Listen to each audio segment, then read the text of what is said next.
समाज के बीच में हमेशा उपलब्ध रहते हैं, समाज की हमेशा मदद करते हैं।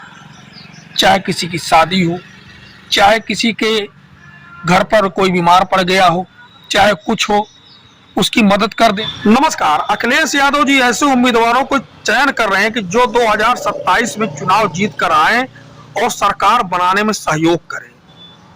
इसी आजमगढ़ की अगर बात करें तो यहाँ कई उम्मीदवारों का चयन जो लगभग अंतिम चरण में चल रहा है।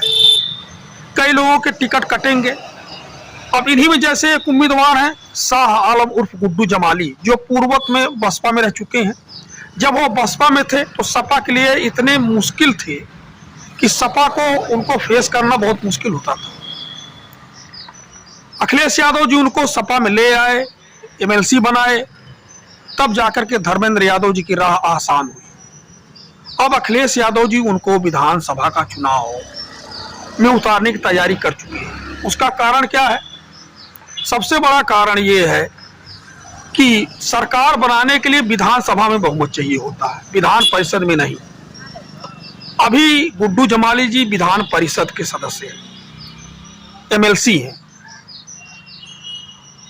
अब मुख्य मकसद क्या है? विधायक बनाना, एमएलए बनाना।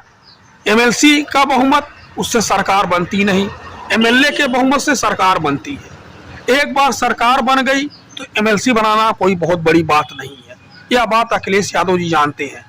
इसीलिए गुड्डू जमाली जी की जो लोकप्रियता है आजमगढ़ में कई सीटों पर है, उनको उतार करके वह चुनाव जीतने की वह पूरी रणनीति अपना चुके हैं। और 2 महीना पहले, सुनिए, 2 महीना पहले वहाँ क्षेत्र में जो गुड्डू जमाली जी का है, उन्होंने, गुड्डू जमाली जी ने अपने कार्यालय का उद्घाटन भी करवाया।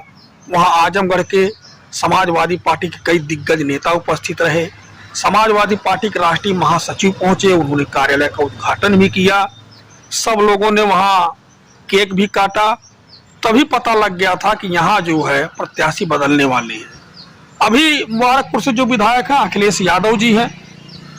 और तो इस तरह से अखिलेश यादव जो सपा के राष्ट्रीय अध्यक्ष है, वह अब ऐसे कैंडिडेट पे दांव लगाएंगे कि जो बिल्कुल सटीक रूप से 2027 का विधानसभा का चुनाव जीत करके आए।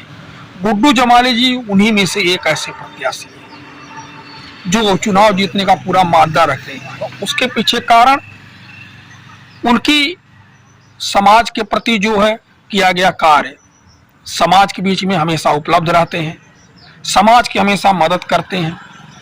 चाहे किसी की शादी हो, चाहे किसी के घर पर कोई बीमार पड़ गया हो, चाहे कुछ हो, उसकी मदद कर देना। उन्होंने हरदम इस तरह की राजनीति की है, चाहे वो बसपा में रहे हो, चाहे किसी पार्टी में रहे हो। यही जो उनको प्लस पॉइंट है। अगर वह निर्दल भी लड़ जाए तब भी उनके पास इतना वोट आ गया है कि सामने वाले परेशानी हो गई है। एक बार तो ओवैसी जी की पार्टी से लड़ गए थे, तब भी उन्होंने इतना मत प्राप्त कर लिया कि लोग हैरान रह गए। आप गूगल पर जाकर के सर्च करिएगा, जब ओवैसी की पार्टी से वह लड़े थे। तो इसीलिए अखिलेश जी जो है 2027 के लिए शाह आलम गुड्डू जमाली को विधानसभा का प्रत्याशी बनाने के लिए एकदम कमर कस चुके हैं। और ऐसे ऐसे प्रत्याशियों का जो चयन अखिलेश जी बिल्कुल करने में अब हिचकेंगे नहीं, जो एकदम विधायक बनने के लिए तत्पर रहे और विधानसभा का चुनाव जीते। क्योंकि बहुमत जो सिद्ध करना होता है विधानसभा में करना होता है, विधान परिषद में नहीं। विधान परिषद का तो बाद में देखा जाता है। बाकी आपके नजर में कौन सीट है, किस सीट की आप जानना चाहते हैं, उस सीट की हम जो है आप सामने समीक्षा रखेंगे। अपनी राय जरूर बताइएगा। धन्यवाद।